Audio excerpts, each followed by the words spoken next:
بسم الله الرحمن الرحيم الحمد لله وكفى والصلاة والسلام على أشرف الأنبياء والمرسلين محمد وآله وأصحابه أجمعين رب اشرح لي صدري ويسر لي أمري واحلل عقدة من لساني يفقهوا قولي سبحانك لا علم لنا إلا ما علمتنا إنك أنت العليم الحكيم ربي زدني علما وارزقني فهما وعلمنا دينا. فقد قال جل وعلا في القرآن المجيد والفرقان الحميد إنا أرسلنا نوحا إلى قومه أن أنذر قومك من قبل أن يأتيهم عذاب أليم. قال يا قوم إني لكم نذير مبين أن اعبدوا الله واتقوا وأطيعون يغفر لكم من ذنوبكم ويأخركم إلى أجل مسمى إن أجل الله إذا جاء لا يؤخر لو كنتم تعلمون. قال رب إني دعوت قومي ليلا ونهارا فلم يزدهم دعائي إلا فرارا وإني كلما دعوتهم لتغفر لهم جعلوا أصابعهم في آذانهم واستغشوا ثيابهم وأصروا واستكبروا استكبارا ثم إني دعوتهم جهارا ثم إني أعلنت لهم وأسررت لهم إسرارا فقلت استغفروا ربكم إنه كان غفارا يرسل السماء عليكم مدرارا ويمددكم بأموال وبنين ويجعل لكم جنات ويجعل لكم أنهارا ما لكم لا ترجون لله وقارا. My dear brothers and respected elders and fellow Muslims, brothers and sisters and little ones, I greet you with the blessed greetings of Nabi Kareem sallallahu alayhi wasallam. Assalamu alaikum wa rahmatullahi wa barakatuhu, and welcome to another program, an episode of Divine Stories, where we mention, Allahu Akbar, we mention the mention of those people by whose mentioning the mercy of Allah subhanahu wa ta'ala is evoked.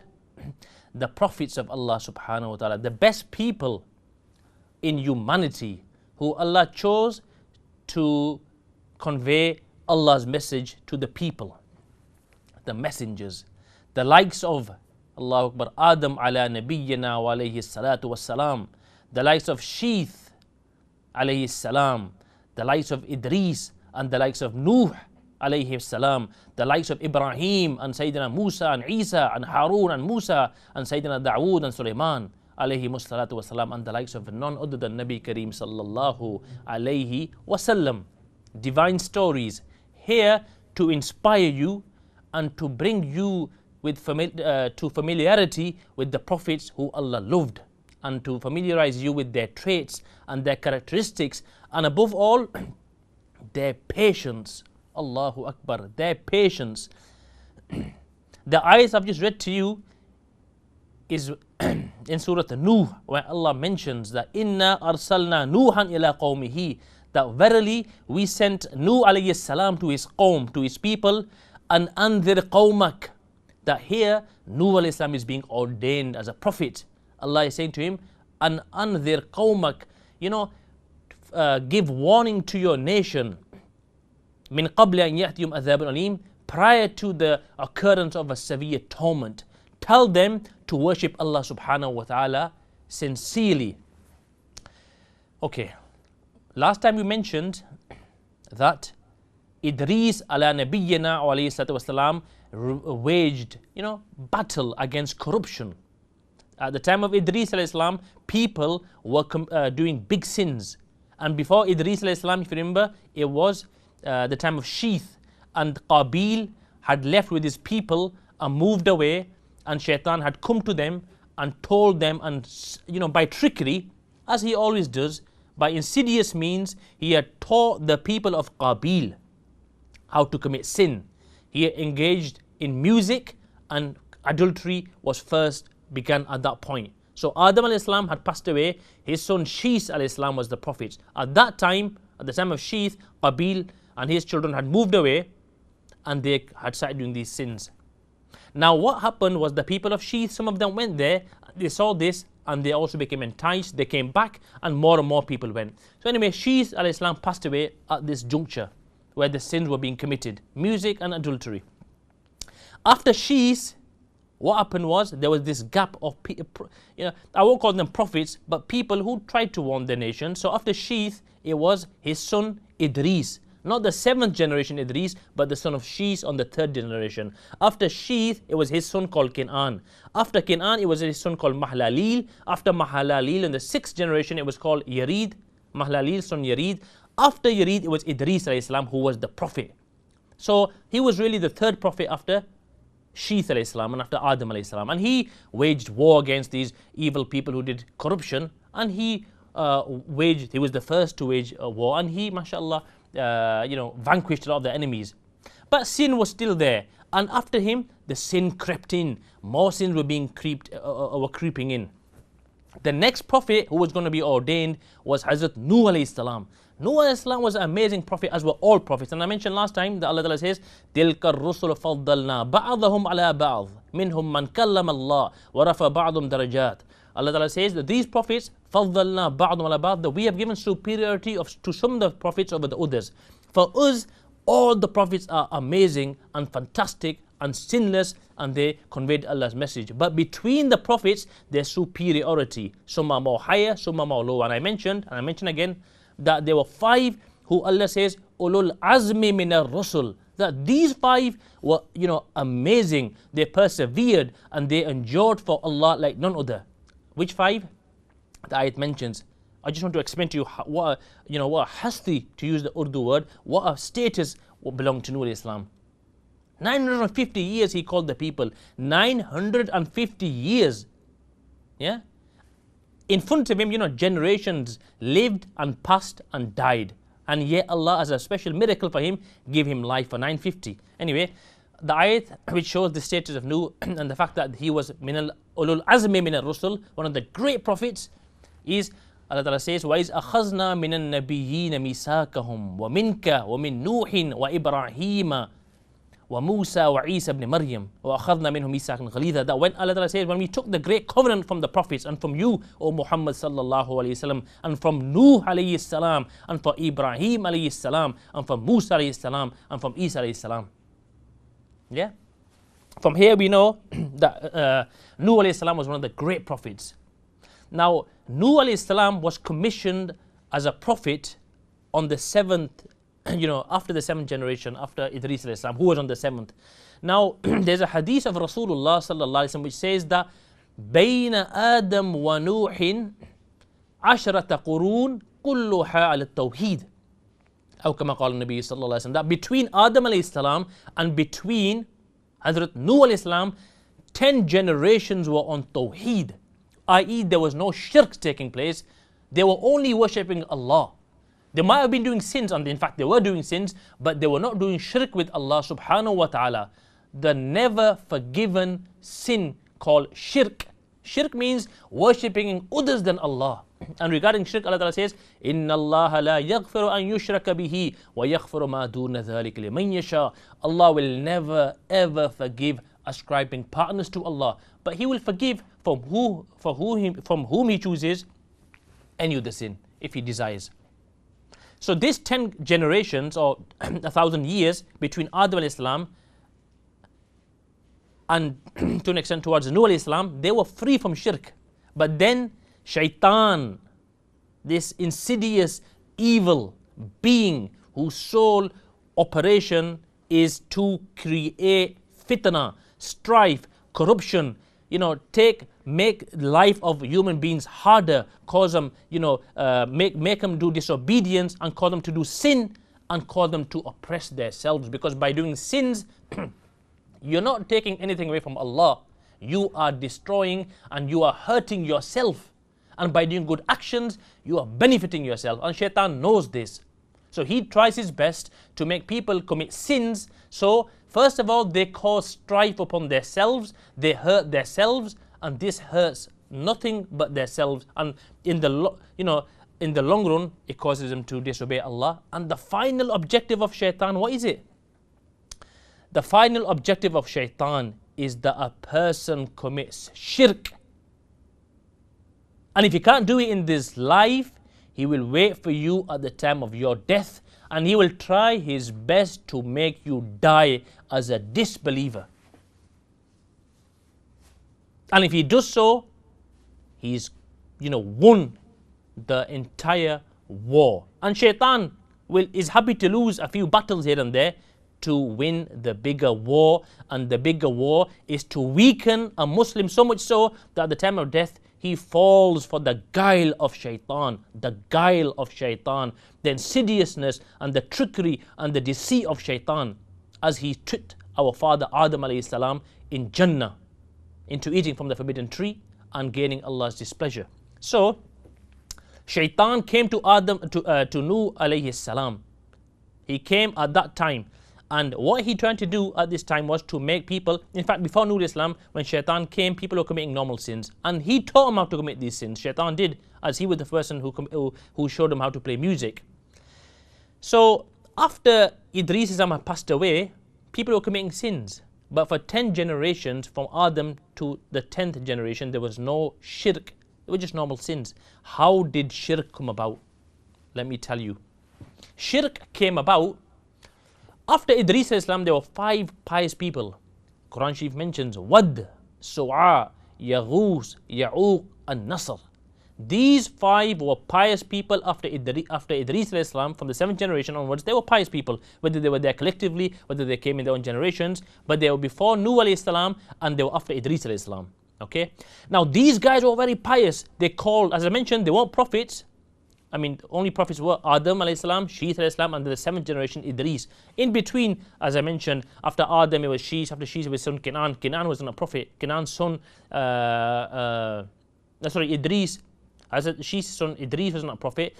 His son Kenan wasn't a prophet. His son Mahlaleel wasn't a prophet. His son Yarid wasn't a prophet. Yarid's son Idris, he was a prophet. So from after Idris, all these people, Wad, Su'a, Yaghus, Ya'uq, and Nasr, they weren't prophets, but they were pious people and they called people to Allah subhanahu wa ta'ala. So after they died, obviously, shaitan thought, right, the time is right to introduce shirk with Allah. Shirk is never forgiven. Allah save us from shirk and Allah save us from kufr. Kufr means disbelief in Allah, atheism, not believing in Allah, not believing in the bounty of Allah. Kufr means in fact infidelity. The word infidel comes from that person who isn't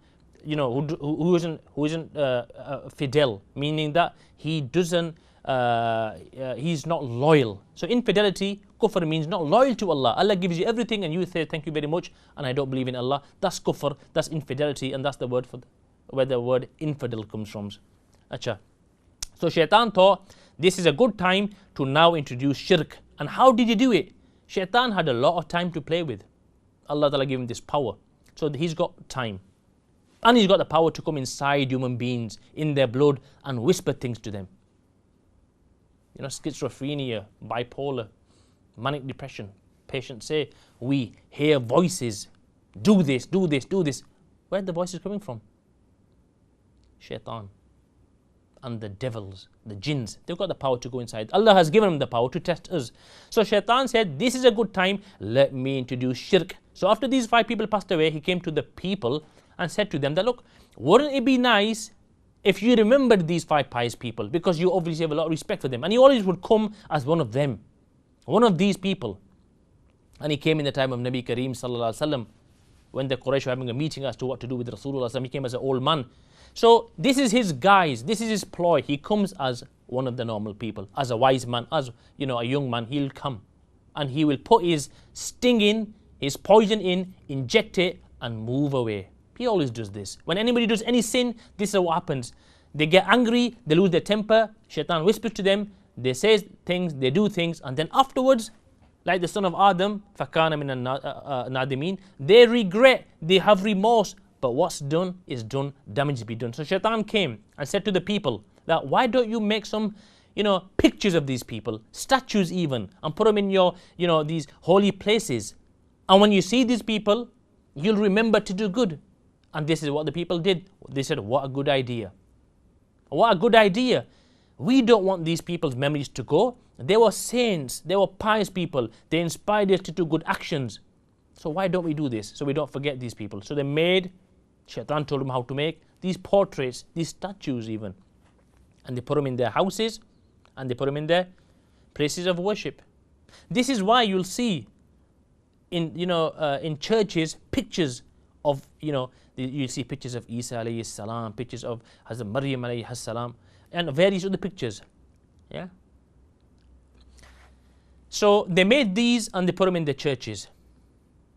And they'd go, places of worship rather. They'd go into these places of worship and they'd see these pious people, and these would inspire them to do good actions. So they'd go home and they'd give sadaqah, they'd give charity, they'd be good to their parents, they'd be good to their children, they'd help their neighbors. Why? Because these people inspired them. So this occurred. Shaitan told them this, and they did this, and then Shaitan went away. And the generation then slowly, so their children would see them doing this. So the old generation died and the young generation came. Shaitan comes back again. A generation has gone, 70 years, 80 years, 100, 200, Allah knows how long they lived. They had long lives. Shaitan came to the second generation and said to the people, look how he'll mix the truth with falsehood. He said to the people that your parents worshipped these idols in churches. They worshipped them. This is why they were inspired to do good, because they worshipped these idols, and the children would see their parents going to these churches, seeing these pictures or idols, come home and do good. So Shaitan said, look, your parents used to worship these idols and these statues. This is why they did good. So why don't you become even better than your parents and do sujood, prostrate in front of these idols, and you will become even better believers than your parents. And unfortunately, the trick worked. The trick worked, and that's where the shirk started after Idris alayhi salam. But 1,000 years from Adam alayhi nabiyyina wa alayhi salatu wasalam to 1,000 years down, there was no shirk. Bayna Adam wa Nuh 10 qurun kulluha ala tawheed. Between Adam ala nabiyyina and for 1,000 years to Nuh, there was no shirk, only monotheism. There were sins. People did sins, human nature to do sins, but then to seek forgiveness of Allah subhanahu wa ta'ala and to get rid of the rust on the heart. كَلَّا بَلْ رَانَ عَلَىٰ قُلُوبٍ مَا كَانُوا يَكْسِبُونَ. If you do sin, it's you. كُلُّ بَنِي آدَمَ خَطَّاؤُونَ. The hadith says all the Bani Adam are sinners. وَخَيْرُ الْخَطَّائِينَ التَّوَّابُونَ أو كما قال النبي صلى الله عليه وسلم. The best of these sinners are the people who do tawbah. And tawbah is a different topic altogether. When you do tawbah, the whole sins have been washed away. So much so, Allah even orders the angel to write, take away from the books, the kiram and katibin. And more than that, Allah causes the angels to forget from their memory. So on the day of judgment, there's no record. Nobody knows. It's like it never happened. Why? So the believers don't feel this pain that, on the day of judgment, they'll see everything, that the angels' souls do the sins. But no, because Allah will make the angels forget. So from the books they're gone, the angels' memory is gone. Everything's effaced. Only Allah subhanahu wa ta'ala knows. And when He calls you to Him, and He says to you, you did this and this and this and this, but I'm changing it all to good actions. You will say, oh Allah, I just see the small sins here. I've got big sins. Please change them into good actions as well. So the point is, Shaitan was successful in bringing shirk, and he knew that if these guys, and his hope is this, that not just the time of Idris and Nuh, his goal is that the entire mankind do such actions which bring Allah's wrath upon humanity. And he knows, Shaitan knows the majesty of Allah. Shaitan knows, understands the majesty of Allah. Like the prophets understood the majesty of Allah. Like the heavens and the earth and the creation of Allah, apart from the human beings and jinns, we can't comprehend. Inna aradna al-amanat ala samawati wal ard. Allah says we give the amanat to the heavens and earth, but they all declined. فَحَمَلَهَا الْإِنسَانِ. But insan said, I will take this responsibility. Allahu Akbar. So apart from human beings and jinns, we don't understand the majesty of Allah. Everything else, the shaitan understands the majesty of Allah. The owner of 2 trillion galaxies. Each galaxy over 3,000 billion stars. And that's just the first heaven. Then the second heaven, the third, and the second, and in fact the first compared to the second, sky is like a small ring in the desert. So the majesty of Allah, we didn't understand, but Shaitan had an understanding of this. And he knew that when a person does shirk, Allah will, he's going to go Jahannam. Who else will be in Jahannam? Shaitan will be.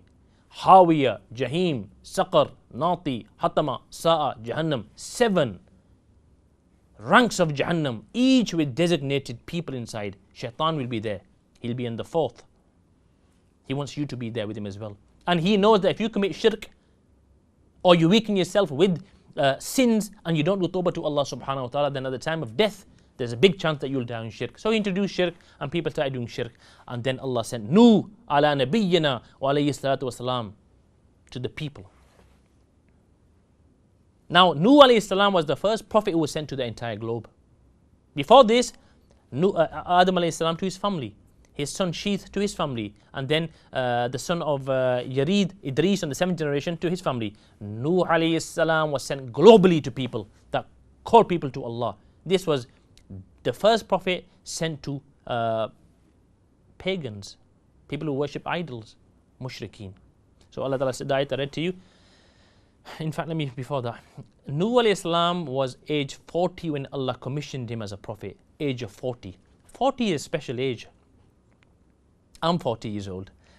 What happens at 40 years old is Allah Ta'ala, it's like you reach your mental maturity. Okay, 21, 22, 23, when you reach physical maturity, age of 40, you reach your mental maturity. And this is the time Allah would give prophethood. Nabi Kareem sallallahu alayhi wasallam was 40. You know, all the prophets were 40 when Allah Ta'ala gave him Nabuwwat. This task. Allah Ta'ala make us close to him as well, inshallah. But so Idris, Nuh alayhi salam was 40 when Allah Ta'ala made him a prophet. And Allah Ta'ala says in the ayat, this amazing surah, Inna arsalna Nuhan ila qawmihi, that we sent Nuh to his nation, that warn your people before comes to them a tormenting punishment. Warn them before they get punished. And anzir qawmaka min qabli an yatum adhabun alim. So Nuh alayhi salam went to his people and said, Inni lakum nadhir mubin. I am for you a open, transparent warner. And ibudullah, that you worship Allah. Worship Allah is for your own benefit. Wattaqu, and fear Allah. Develop God consciousness. That when you want to do anything bad, in the back of your mind you have this fear that Allah is watching me, He'll hold me to task, and I'm going to answer for my action. Why don't I change this to do something good, and I can reap the benefits in the life and the hereafter. Wattaqu, fear Allah. Wa'ati'un, and He said to them, follow me. Allahu Akbar. Follow me. Ati'un, if you follow me, I'll guide you to the gates of Jannah. Allahu Akbar. The Quran Sharif says, Ya ayyuhalladhina amanu taqullah. The Quran Sharif says, Wa'ati'u Allah wa'ati'u Rasul. Be obedient to Allah and to His Messenger. And the Mufassirin said, the word ita'a, you know, ita'at is from like the way a calf follows its mother. That when a small calf, when it's born, everywhere the mother goes, the calf goes in exactly the same place. So this is the word ita'at. This is how we should be obedient to the prophets. So he said to them, to the people, you know, ati'un, follow me. I love you. I'll only say those things and ask you to do them things which will bring you to the love of Allah subhanahu wa ta'ala. And then he said to them, يَغْفِرْ لَكُم مِّن ذُنُوبِكُم. If you follow me and you develop God fear and you listen to what I say to you, what will you get? يَغْفِرْ لَكُم مِّن ذُنُوبِكُم. Allah will forgive your sins. وَيُؤَخِّرْكُمْ إِلَىٰ أَجَلٍ مُّسَمًّى. And Allah will let you live to your predestined time. You won't be destroyed like the other nations. You won't be destroyed by your sins. You will live to your predestined time. Okay? Inna ajal Allah idha ja'a la yu'akhkhar. And he said to the people that when the time of Allah comes, when the time of death comes, nothing will hold it back. It will take you. Remember I mentioned last time the way Idris alayhi salam passed away. Amazing story. Allah Ta'ala said to him that, look, Idris, I will give you double the sawab of everything, whatever your people do. So he said, I'm very old, I want more time. And he went in search of Israel to ask him, on the back of an angel, to ask him, Israel, the angel of death, that will he be able to increase his lifespan. And he went to the fourth sky. And the fourth sky, they saw Israel. They didn't know he's going to be in the fourth or fifth or sixth. They went to find him. But chance he was coming down the fourth. And the angel said to to Israel, that, oh Israel, you know, Idris is asking, can you extend his life? Is there any way? And Idris, the angel of death said, Israel said, where is he? And he said, here he is. And the angel of death said, amazing. Allahu Akbar. It's so amazing that Allah said to me to take the life of Idris in the fourth sky. And I was thinking he's going to be on the earth. And he took his life. So when the time of dying comes, nobody is spared. This is what Nuh said to the people. And then Nuh said, قَالَ رَبِّ إِنِّي دَعُوتُمْ قَوْمِي لَيْلًا وَنَهَارًا. Nuh alayhi salam was given 950 years. His people were not given 950 years. So he called them and called them and called them, but they didn't listen. Generations came and went, but they didn't listen. In spite of the best efforts of Nuh alayhi salam. Inshallah, we will continue with the same topic of Nuh alayhi salam, and there's a lot more things left to say about Nuh alayhi salam, inshallah, next time. So Jazakumullah khair as always for taking the time to listen to us and taking the time to increase your knowledge. May Allah subhanahu wa ta'ala accept, and may Allah make these words a means for inspiration for you and for myself, and may Allah give us death with Iman, and may Allah bless us with all the bounties that are there waiting for us in Jannah. The dunya isn't the place for a believer, the Jannah is the place for a believer. And if we knew what Jannah was, you know what, we lived our life not even eating anything, not even sleeping, but worshipping Allah subhanahu wa ta'ala to become close to Allah and to become eligible for these blessings. Jazakumullah khair. Allah ta'ala accept it. Subhanallah wa bihamdihi. Subhanakallahumma wa bihamdika. Ashhadu an la ilaha illa anta astaghfiruka wa atubu ilayk. Wa la hawla wa la quwwata illa billah. Jazakumullah.